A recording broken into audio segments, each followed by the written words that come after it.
buntag sa tanan, labi na sa Pilipinas, sa gobyerno nato karon nga kapataka hatag og batas.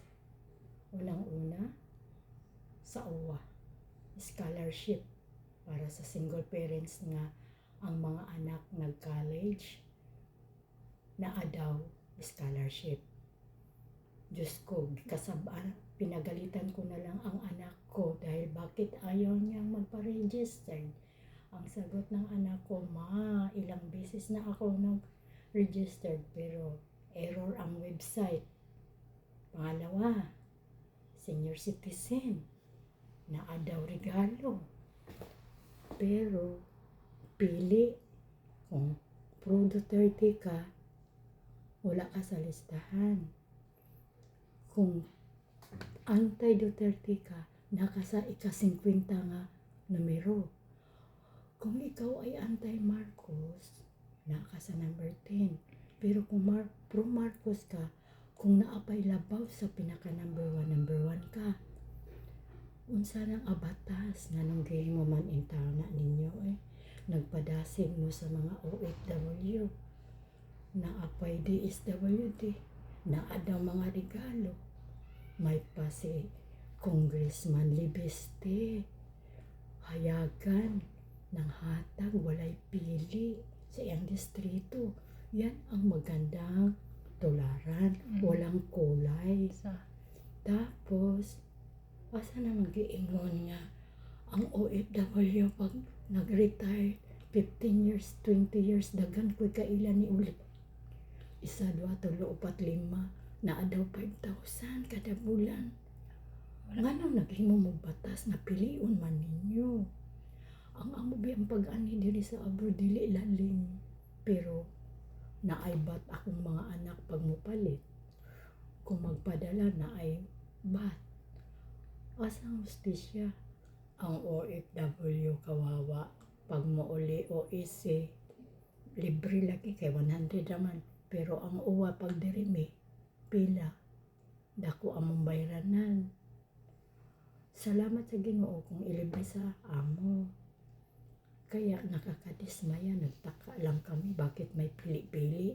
Dapat yung batas natin walay pili. Pro Marcos, pro Duterte, batas. Kaya ang na nagbayad o buwis kada bulan. Unsa man di ay na ang inyong gusto nga magpili-pili man mo, may pawalaon ninyong batas. Ikaduha, dapat ang UWA, DMW, naaon tay batas nga hoy kamong aplikante, kung maghikog mo 10,000 ra inyong makuha ha. Bahala pag 10 years mo sige bayad. Bahala pa sige padala ninyo na amoy bat bayaran. Basta maghikog mo 10,000 ra pesos. Ana unta ang batas kay para ma-aware ang aplikante nga naghikog, nga maghikog. Ngano ni relate na ko sa ako igsuon. Porque nga naghikog 50-50 ang benefits na madawat. Asang hustisya? Gumawa pa kayo ng batas, pili lang pala.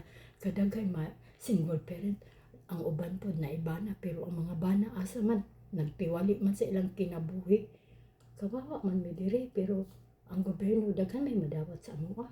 Dili ra sa ako, kay pila ra may madawat ninyo nako akong sahod gamay ra man. Kada bulan. Sa among tanan sa tibuok kalibutan nga mga OFW, dapat walay pili, pula, pink, green. Tanawan ninyo, mamili mo ang green, angat, ang pula ni naog, ang pink to naglubog sa suba. Bye, thank you. Walang masaktan, sinabi ko lang, opinion ko lang to ha. Sana man lang marinig ako ng mga mabubuting mambabatas, taga-senador. Gising tayong lahat para man lang kami ay masaya mga OFW. Lalo na Pasko ngayon. Pasko ngayon. Yung Pilipinas. Sabi-sabi, ang mga estudyante may matanggap 5,000. Wala naman. Asa man? Kahit Pag nga, sumatotal, sekreto. kung kinsay admin, kagaguhan. Mm. Bye.